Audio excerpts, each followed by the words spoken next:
The Christmas lights blurred through her tears. Emma's hands trembled as she stared down at the divorce papers spread across the mahogany table. Around her, the party continued, champagne glasses clinking, laughter echoing off the vaulted ceilings, Christmas music playing softly in the background. But she felt none of it. Sign it. Her husband's voice cut through the noise. Cold. Final. She looked up at Daniel, searching for something, anything, in his eyes. A flicker of the man she'd married 5 years ago. The man who'd promised her forever. There was nothing. Just impatience. His mother stood behind him, arms crossed, a satisfied smile playing at her lips. His father swirled his scotch, not even bothering to look at her. And his sister was filming it on her phone. Everyone's waiting, Daniel said, louder now. Loud enough that conversations nearby started to fade. Emma felt the weight of every eye in the room. Her hand shook as she picked up the pen. Finally, someone whispered, and as the ink touched paper, as she signed away 5 years of her life in front of people who'd never seen her as anything more than an inconvenience, she had no idea that the man about to walk through those doors would destroy them all. Before I continue, tell me where you're watching from. I love seeing your locations. Now back to the story. 5 years earlier, Emma had believed in love. She'd met Daniel at a charity fundraiser where she was volunteering. He was charming, successful, confident.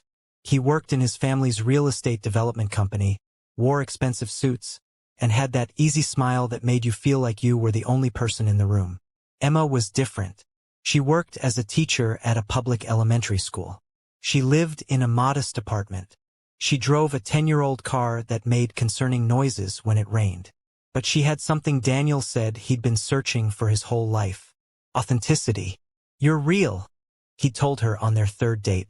Everyone else just wants something from me. But you're different. She'd believed him. 6 months later, they were engaged. The wedding was beautiful, though Emma had felt out of place from the moment she walked into the country club venue. Daniel's family had insisted on planning everything. His mother, Patricia, had made it clear that Emma's input wasn't necessary. You just focus on looking pretty, dear, Patricia had said with that smile that never reached her eyes. We'll handle the details. After all, we know how these things should be done. Emma had let it go. What she didn't know yet was that letting things go would become her entire marriage. The first year of marriage was the hardest. Emma had moved into Daniel's penthouse apartment, a sleek, modern space that never felt like home. Everything was white and chrome and glass. Beautiful. Expensive. Cold. Maybe we could add some color? Emma had suggested once. Some plants? Personal photos? Daniel had laughed. My mother's designer chose everything. It's perfect as it is. Of course she had. Patricia made everything impossible. Emma, darling, did you make this? Patricia would say at family dinners, poking at the dish Emma had spent hours preparing. How rustic. We usually have our chef handle meals, but isn't it sweet that you tried? Daniel never defended her. Mom doesn't mean anything by it, he'd say later. That's just how she is. You're too sensitive. So Emma learned to be less sensitive. She stopped talking about her students, because Daniel's eyes would glaze over. She stopped suggesting they visit her childhood neighborhood, because Patricia had once called it unfortunate. She even stopped correcting people when they assumed she'd married Daniel for his money. By year 3, Emma barely recognized herself. She still taught. That was her one refuge. The one thing she'd refused to give up despite Patricia's hints that it was embarrassing for Daniel's wife to work at a public school. But at home? At family dinners? At the endless charity galas and business parties? Emma had learned to disappear. Then came the announcement. We need to talk before the party, Daniel had said the week before Christmas. They'd met for coffee at a place near his office. Neutral territory. When Daniel sat down, he didn't waste time. I want a divorce. 3 words. Simple. Direct. Emma had known it was coming, but hearing it still felt like being punched. Why? Be honest, Emma. We're not happy. We haven't been for a long time. We could try. I don't want to try. It's over. Emma stared at him. Is there someone else? Daniel had the decency to look away. That's not relevant. Which meant yes. Who is she? Jessica from my father's firm. But that's not why I'm leaving. We make more sense together. Same background. Same goals. My family likes her. Of course they did. Why at the Christmas party? Emma asked quietly. My family thinks it's time. They want it handled publicly. No rumors, no speculation. Clean break. You mean they want to humiliate me one last time? Daniel didn't deny it. The papers will be ready at the party. Just sign them, and you can move on with your life. He'd left her sitting there, alone at a coffee shop, her world crumbling around her. What Daniel didn't know, what none of them knew, was that Emma's moving on would look very different than they imagined. The Chun estate looked like something from a magazine. White lights wound through every tree. Ice sculptures gleamed on the lawn. Valet attendants in crisp uniforms directed luxury cars to their places. Emma wore a simple navy dress. She'd arrived alone. Daniel was already inside, and beside him, laughing at something his mother was saying, was a woman in a stunning red dress. Jessica. Emma took a deep breath and walked inside. The party was in full swing. A string quartet played in one corner. Waiters circulated with champagne and hors d'oeuvres. The massive Christmas tree in the center of the room was draped in gold and crystal. Beautiful. Suffocating. Emma. Patricia's voice rang out across the room. There you are. Come here, darling. We've been waiting for you. Every head turned. Emma walked toward the family, feeling like she was approaching her own execution. Daniel stood with his father and sister. Jessica was there too, her hand resting possessively on Daniel's arm. And on the table beside them sat a manila folder. The divorce papers. Now that we're all here, Patricia announced, her voice carrying through the room, we have a little family matter to address. Some of you may have heard that Daniel and Emma are separating. Murmurs rippled through the crowd. We believe in handling things with dignity and closure, Patricia continued. So we thought, what better time than our annual celebration? A symbolic ending to make way for new beginnings. She gestured to the folder. Emma, dear, the papers are ready. If you could just sign them, we can all move forward. Emma couldn't breathe. Here? Her voice cracked. You want me to sign them here? Why not? Daniel's sister, Melissa, spoke up, her phone already out and recording. It's just a formality, right? Unless you're planning to be difficult about it. Emma looked at Daniel. He wouldn't meet her eyes. Daniel, she said softly, please, don't do this here. For a moment, just a flicker, something crossed his face. Guilt, maybe, or shame. But then his mother touched his arm, and his expression hardened. Just sign it, Emma. Let's not make a scene. The room had gone quiet. Even the string quartet had stopped playing. Everyone was watching. Emma's hands trembled as she approached the table. 5 years. 5 years of trying, of bending, of erasing herself piece by piece. And this was how it ended. She picked up the pen. The papers blurred through her tears. Emma signed. One signature, then another, then another. When she finished, Patricia actually applauded. Well done, Emma. So mature of you. Now you can find someone more suitable to your background. Laughter rippled through some of the guests. Emma set down the pen. I hope you're all very proud. Then she turned to leave. Oh, Emma. Patricia's voice stopped her. You'll need to be out of Daniel's apartment by the end of the month. I've already had my assistant arrange for your things to be packed. Emma didn't respond. She just walked toward the door. She'd made it halfway across the grand foyer when she heard it. Commotion near the entrance. Voices rising. Someone saying, Sir, the party is invitation only. Then the massive front doors opened. What happened next would haunt the Chin family for the rest of their lives. The man who entered was not dressed for a Christmas party. He wore a simple black overcoat over a charcoal suit. His silver hair was perfectly styled, and his presence, even from across the room, commanded immediate attention. He wasn't particularly tall. wasn't particularly imposing in stature.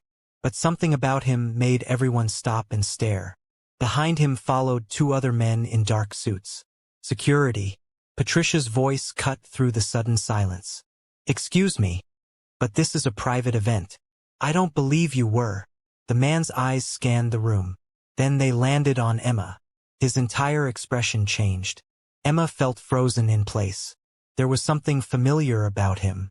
Something that tugged at a memory she couldn't quite place. The man started walking toward her. Patricia stepped into his path. "Sir, I really must insist. You must be Patricia Chen," the man said. His voice was calm, measured, but it carried an authority that made Patricia actually take a step back. "I've heard quite a bit about you." "I'm sorry, who are you?" The man didn't answer. He kept walking until he stood directly in front of Emma. Up close, she could see his eyes. Gray-blue, like a storm over water, like her own. "Emma," he said softly. "I'm sorry I'm late." Emma's mind reeled. His voice. She knew his voice. Do I know you?" "You did. A long time ago. You were 7 years old the last time I saw you." The room had gone completely silent. Emma's heart started pounding. "What?" "My name is Thomas Hartley." He paused. "Let the name settle." "And I'm your father." The words hung in the air like smoke. Emma's father had left when she was 7. Her mother had told her he'd abandoned them, that he'd never wanted a family. Emma had spent her entire life believing she'd been unwanted. "That's not possible," she whispered. "You left. You didn't want." "I never left," Thomas said, and his voice cracked. "I was sent away." Emma shook her head. This couldn't be real. But Thomas reached into his coat and pulled out a photograph. Worn at the edges, clearly carried and looked at many times. It showed a little girl with pigtails holding a stuffed rabbit, laughing at something off camera. "Emma, I've kept this with me every single day for 23 years, Thomas said quietly. "Every single day. Hoping I'd find you again. I don't understand. Your mother's family didn't approve of me. I came from nothing. When you were 7, they made her choose them or me. The family money, the comfortable life, or the poor nobody she'd married." Emma felt dizzy. "She chose them, on the condition that I leave and never contact you. They threatened to take you away if I didn't comply. I had no money for lawyers, no way to fight." Thomas's eyes glistened. "So I left, to protect you. But I never stopped looking for ways to come back." "Why now?" Emma's voice broke. "Why tonight?" "Because 6 months ago, I finally found you. I've been watching from a distance. And tonight," his jaw tightened. "Tonight I saw what they were planning. That folder. And I knew I'd already waited too long." He looked past Emma to where the Chun family stood frozen. "I wasn't going to let them humiliate my daughter without consequences." Patricia had gone pale. "This is private property." "Nothing is private when you have the right resources," Thomas said mildly. "And I have considerable resources, Mrs. Chun." Richard Chun stepped forward. "Mr. Hartley, perhaps we can discuss this somewhere more private." "There's no misunderstanding," Thomas said. "You invited my daughter to your home for the sole purpose of humiliating her." He turned back to Emma. "I should have stepped in sooner. I wanted to respect your choices. I didn't want to disrupt your life." "My life?" Emma laughed, but it came out strangled. "I've been erasing myself for 5 years for people who never wanted me here." "I know," Thomas said gently. "And I'm sorry." Emma's mind was spinning. "You said you have resources. What does that mean?" Thomas hesitated. Then, "After I left you and your mother, I had nothing. But I met someone who saw potential in me. He taught me about business, about building something from nothing." His voice was steady now. "I spent 23 years building a company. Hartley Enterprises. Commercial real estate, technology startups, sustainable energy. We operate in 42 countries." He paused. "Last year, our revenue was approximately $18 billion. Silence. Complete silence. Patricia's face had gone from pale to ashen. "You're—" Emma couldn't finish. "Wealthy, yes," Thomas said quietly. But that's not why I'm here. I'm here because you're my daughter. Because I've spent every day trying to become someone who could protect you. He looked at the Chin family again. And I'm here to make sure that no one ever treats you like you're worthless again. The atmosphere in the room had changed completely. Richard Chen's expression had transformed from dismissive to calculating. Patricia looked like she might faint. Melissa had dropped her phone. And Daniel was staring at Emma like he'd never seen her before. Thomas pulled out his phone and made a brief call. Send them in. Within moments, 3 people entered. 2 lawyers and a woman in a crisp suit carrying a tablet. These are my attorneys, Thomas said. They've been reviewing the divorce papers Emma signed tonight. One of the lawyers stepped forward. The agreement is heavily one-sided. It can be contested and likely nullified, as it was signed under duress and emotional coercion. Emma's head snapped up. What? You don't have to accept this, Thomas said gently. We can fight it. For a moment Emma was tempted to watch these people squirm, to take from them the way they'd taken from her. But then she looked at Daniel. He looked terrified. And Emma realized something. She didn't want anything from him. She just wanted to be free. No, Emma said quietly. Thomas frowned. Emma, no, she repeated stronger. I signed those papers. I'll honor that. I don't want anything from them. Patricia actually looked relieved. But, Emma continued, steel in her voice now, I want everyone here to know that I'm walking away not because I have to, but because I choose to. I don't want the Chin name. I don't want a settlement. I don't want anything that would keep me tied to this family for one more second. She looked directly at Daniel. You were right about one thing. We weren't happy. But it wasn't because we were from different backgrounds. It was because you and your family never once treated me like a human being. Her voice cracked, but she didn't stop. I spent 5 years becoming someone I wasn't. Quieter, smaller, less. I stopped sharing the things I loved because you didn't care. I stopped being myself because myself was never going to be good enough. Emma wiped her eyes. But I was always enough. You just weren't capable of seeing it. The room was silent. So keep your money. Keep your apartment and your designer furniture and your perfect life. I hope Jessica fits better than I did. Emma turned to Thomas. Can we leave? Thomas's expression was proud and heartbroken all at once. Of course. As Emma walked toward the door, Daniel finally found his voice. Emma, wait. I didn't know. If I'd known about your father, about the money. Emma stopped. She didn't turn around. That's exactly the problem, Daniel. You didn't know. And you never bothered to find out who I really was. She looked over her shoulder. Just once. I teach because I love it. Not because I have to. Those kids, they see me. They appreciate me. Which is more than you ever did. Then Emma walked out of the Chun estate with her father. And she didn't look back. The weeks after Christmas were strange. Emma took time off from teaching to process everything. To get to know her father. Thomas was patient. He didn't push. He just showed up. Coffee every morning. Dinner several times a week. He asked about her life, her students, her interests. He actually listened. You remind me of your mother, Thomas said one evening. Not the woman she became with her family. The woman she was when I met her. Kind, stubborn, fiercely protective. Tell me about her, Emma said. The real her. So he did. He told her about a college student who'd tutored kids at a community center. About how they talked for hours about books and dreams and building a life that meant something. Her family never approved, Thomas said.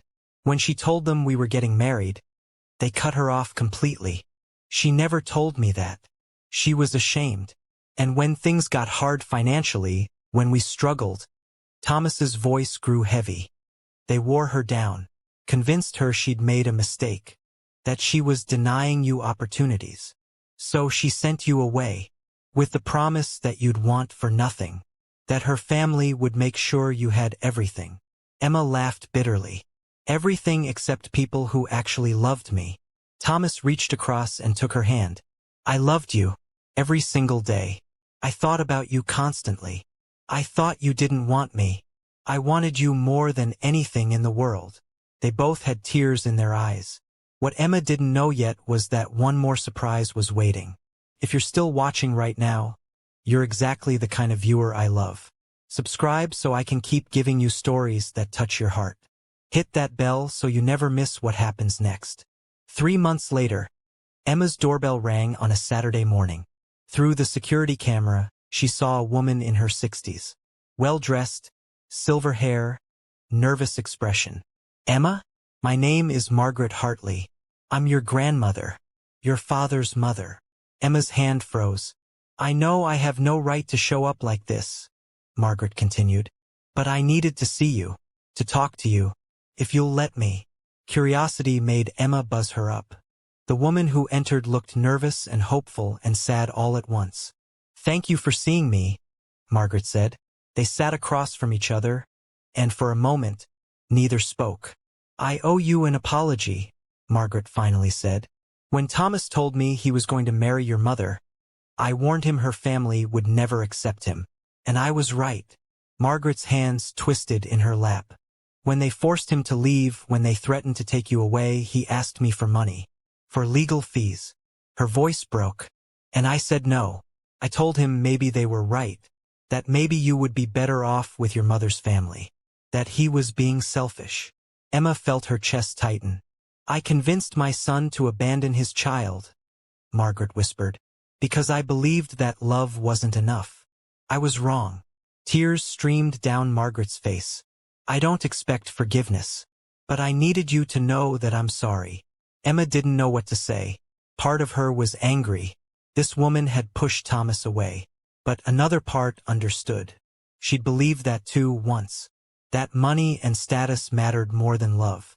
"My father talks about you," Emma said finally. "About how you raised him alone. How you worked 2 jobs to keep him in school. How you taught him about integrity." Margaret's eyes widened. "He said that. He said you made him who he is. I also almost destroyed his chance at happiness." "But you didn't," Emma said. "He found me. We found each other." She leaned forward. "I spent 5 years believing I wasn't enough. I'm not going to spend the rest of my life holding grudges. You're far more gracious than I'd be. Maybe I'm just tired of anger. I want to move forward, not stay stuck in the past." Emma took a breath. "I'm not ready to call you Grandma, but maybe we could have coffee sometime." Margaret's face crumpled with relief. "I would like that very much." After she left, Emma called Thomas. "Your mother was just here." Long pause. "She what?" "She came to apologize. We talked. It was good." Another pause. "How do you do that?" "Do what?" "Stay so kind," Thomas said. "After everything you've been through." Emma thought about that. "I think I'm just tired of the alternative. Cruelty takes energy. I'd rather use that energy on things that matter. Like teaching. Like building a relationship with you. Like figuring out who I am." "And who are you?" Thomas asked gently. Emma smiled. "I'm still figuring that out. But I think I'm going to like her." December came around again. Emma stood in her classroom, helping her students decorate for their holiday party. Paper snowflakes hung from the ceiling. A small tree sat in the corner, covered in ornaments the kids had made. Chaotic, messy, perfect. "Ms. Emma, your dad is here," one of her students shouted. Thomas stood in the doorway with a huge box of cupcakes. He'd been doing this every Friday for months, showing up with treats, reading to the class, helping with projects. The kids adored him. "Mr. Thomas!" They swarmed him immediately. Emma watched her father get mobbed by 7-year-olds and felt her heart swell. This was family. Not the people who shared your name, but the people who showed up, who stayed, who chose you every day. After school, Thomas drove Emma downtown to his office building. "I have something to show you," he said. He led her to the top floor, to a corner office with floor-to-ceiling windows. "What is this?" "Your office, if you want it." Emma stared at him. "What?" "Hartley Enterprises does a lot of community development. We build schools, community centers, affordable housing. But we don't have anyone guiding our education initiatives who actually understands education. He gestured to the office. This would be yours. You'd oversee all our educational programs. Make sure we're actually making a difference. You could still teach part-time. Whatever works for you. Emma walked to the windows. The city sprawled below, lights beginning to twinkle. A year ago, she'd had nothing. Now she had choices. Real choices. Can I think about it? Take all the time you need. Emma turned to her father. Thank you for finding me, for showing up, for giving me the chance to figure out who I want to be. Thomas pulled her into a hug. Thank you for letting me back into your life, for giving me a chance to be your father.